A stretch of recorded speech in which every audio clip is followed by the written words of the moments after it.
Welcome to Bite at a Time Books, where we read you your favorite classics one bite at a time. My name is Bree Carlile, and I love to read and wanted to share my passion with listeners like you. You can sign up for our newsletter at biteatatimebooks.com. You'll also find our new t-shirts in the shop, including podcast shirts and quote shirts from your favorite classic novels.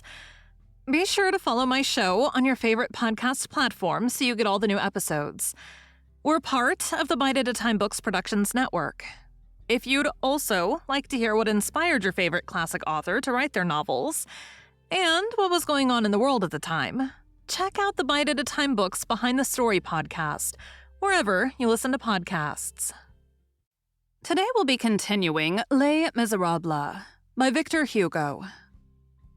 Book 5th, the end of which does not resemble the beginning. Chapter 1. Solitude and the barracks combined. Cosette's grief, which had been so poignant and lively 4 or 5 months previously, had, without her being conscious of the fact, entered upon its convalescence. Nature, spring, youth, love for her father, the gaiety of the birds and flowers, caused something almost resembling forgetfulness to filter gradually, drop by drop, into that soul, which was so virgin and so young. Was the fire wholly extinct there? Or was it merely that layers of ashes had formed? The truth is that she hardly felt the painful and burning spot any longer. One day she suddenly thought of Marius. "Why," said she, "I no longer think of him." That same week, she noticed a very handsome officer of Lancers with a wasp-like waist, a delicious uniform, the cheeks of a young girl, a sword under his arm, waxed mustaches, and a glazed skapka passing the gate. Moreover, he had light hair, prominent blue eyes, a round face, was vain, insolent, and good-looking. Quite the reverse of Marius. He held a cigar in his mouth. Cosette thought that this officer doubtless belonged to the regiment in the barracks in the Rue de Babylone. On the following day, she saw him pass again. She took note of the hour.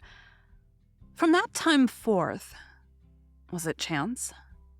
She saw him pass nearly every day. The officer's comrades perceived that there was, in that badly kept garden behind that malicious rococo fence, a very pretty creature who was almost always there when the handsome lieutenant, who is not unknown to the reader, and whose name was Theodule Gillenormand, passed by. "See here," they said to him, "there's a little creature there who's making eyes at you. Look." "Have I the time," replied the Lancer, "to look at all the girls who look at me?" This was at the precise moment when Marius was descending heavily towards agony and was saying, "If I could but see her before I die." Had his wish been realized, had he beheld Cosette at that moment gazing at the Lancer, he would not have been able to utter a word, and he would have expired with grief. Whose fault was it? No one's. Marius possessed one of those temperaments which bury themselves in sorrow and there abide.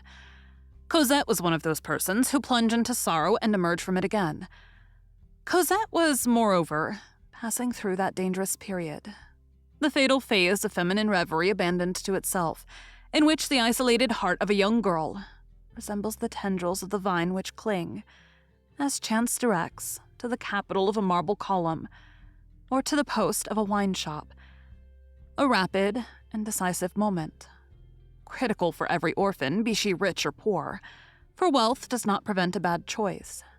Misalliances are made in very high circles. Real misalliance is that of souls.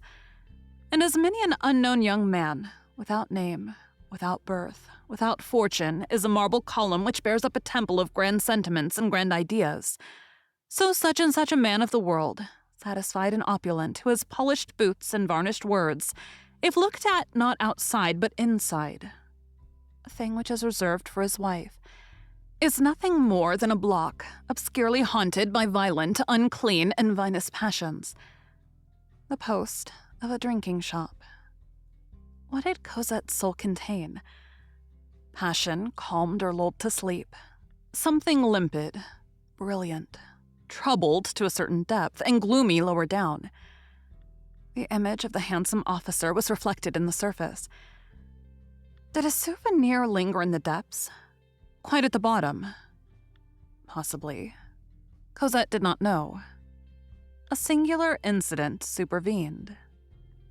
Thank you for joining Bite at a Time Books today, while we read a bite of one of your favorite classics. Again, my name is Bree Carlile, and I hope you come back tomorrow for the next bite of Les Miserables. Don't forget, you can sign up for our newsletter at biteatatimebooks.com. And while you're there, check out our t-shirt shop. You can look in the show notes or on our website, biteatatimebooks.com, for the rest of the links for our show. We'd love to hear from you on social media. You can find us everywhere at Bite at a Time Books.